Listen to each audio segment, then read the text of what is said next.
Ya, halo Pak Puji. Kami dari kelompok 5 akan membagi hasil wawancara kami tentang kaum awam terhadap gereja. Perkenalan dulu, nama saya Tano Andrario, absen 32. Nama saya Mikael Atmajora Tigoriam, presensi 20. Nama saya Berarti Andro, presensi 7. Saya Jagat Sauri Gading, presensi 31. Saya Tanah Sisinanata, presensi 4. Selamat menyaksikan.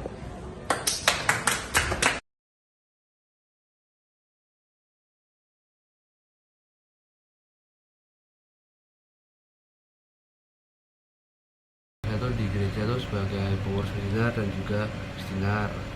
Ya kalau pengaruhnya tuh sangat berpengaruh karena kalau nggak ada awam-awam pelayanan gereja tuh nggak berjalan dengan lancar.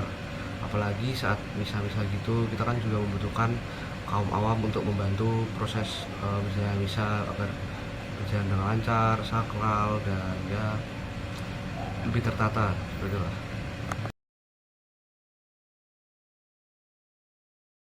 Ya mungkin ya salah satu alasan itu kalau misalkan ada tugas tapi kita juga ada keperluan lain, jadi kita tuh bingung kita harus ikut bertugas di pelayanan gereja atau kita ada urusan lain, kita harus ikut urusan itu. Jadi mungkin itu salah satu halangan. Juga ada karena niat kita kalau mau pelayanan, kalau kita niat dengan pelayanan pasti kita akan ya konsisten dengan apa yang kita lakukan seperti itu. Maiden.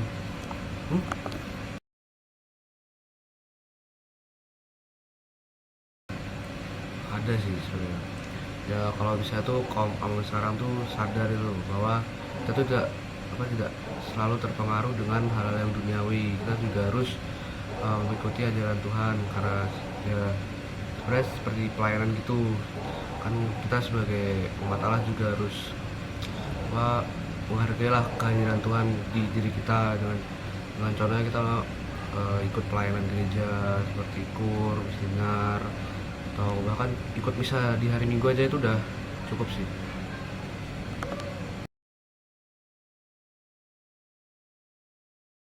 Karena profesi saya adalah profesi sebagai seorang tenaga medis, maka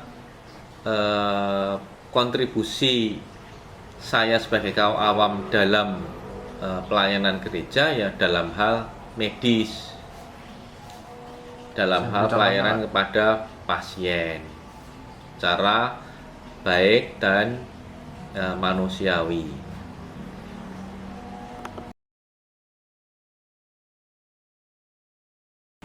Sangat banyak sekali pengaruh kaum awam terhadap menggereja. Contohnya dalam berbagai macam pelayanan atau mengembangkan misi dari gereja. Misalnya pelayanan untuk membantu masyarakat miskin, kemudian membantu pendidikan, membantu dalam bidang kesehatan, membantu pelayanan menggereja dalam hal pelayanan kepada orang-orang, pendidikan dan pelayanan kepada orang-orang jompo dan orang-orang tua.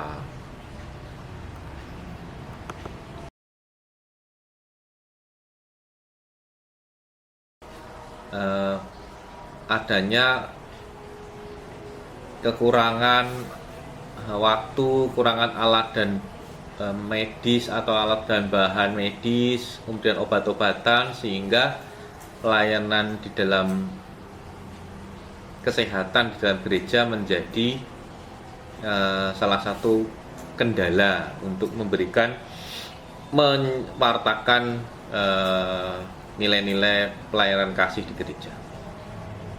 Yang 4. Lalu menurut Papa, apa yang sebaiknya para remaja lakukan sebagai kaum awam terhadap dunia ini agar dapat menjadi lebih baik? Peranan remaja dan masyarakat di dalam kehidupan menggereja. Ya, kaum awam remaja terhadap kehidupan gereja menggereja agar menjadi lebih baik. 1. Kaum awam dan remaja diharapkan mampu mengikuti teladan yang telah disampaikan atau diwartakan oleh Tuhan Yesus sendiri. Teladan tentang kasih, teladan tentang bagaimana saling mencintai, teladan bagaimana menghargai, teladan bagaimana menghormati sesama seperti menghormati atau mencintai Allah sendiri. Oh ya. Ada pengaruh kaum awam ini sangat berperan bagi perkembangan gereja, karena kalau hanya kaum seribat itu kan jumlahnya sangat kecil, sehingga keterlibatan kaum awam ini sangat berperan penting ya bagi kemajuan gereja. Berperan pentingnya itu seperti Dan apa? mungkin ya karena sel terkecil dari gereja itu kan keluarga. Ya, keluarga itu kan yang membuat gereja itu menjadi tumbuh. Kalau keluarga ini tidak ada, artinya kalau misalnya semua kita kan nggak mungkin ya akan tumbuh keluarga.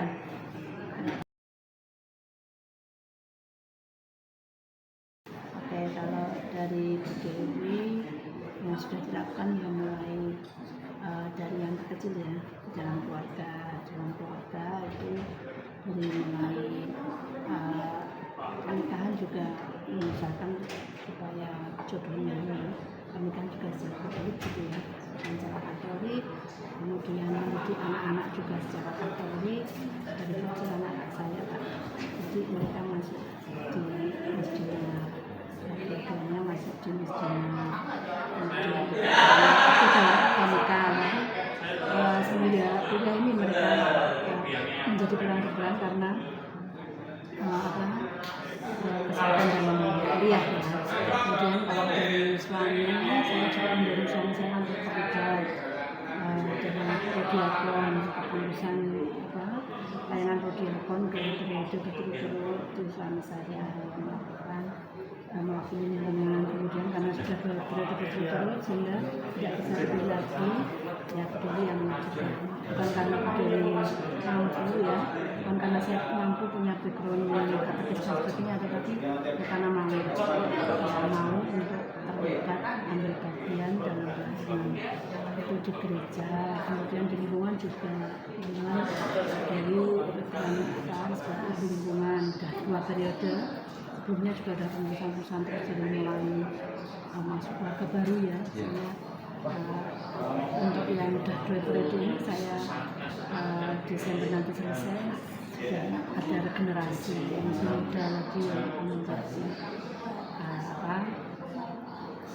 ibu lingkungan, kemudian dulu juga terlibat di wilayah itu menetapkan sebagai koordinator wilayah 6 ibu-ibu ya, ibu, kemudian di paroki juga terlibat sebagai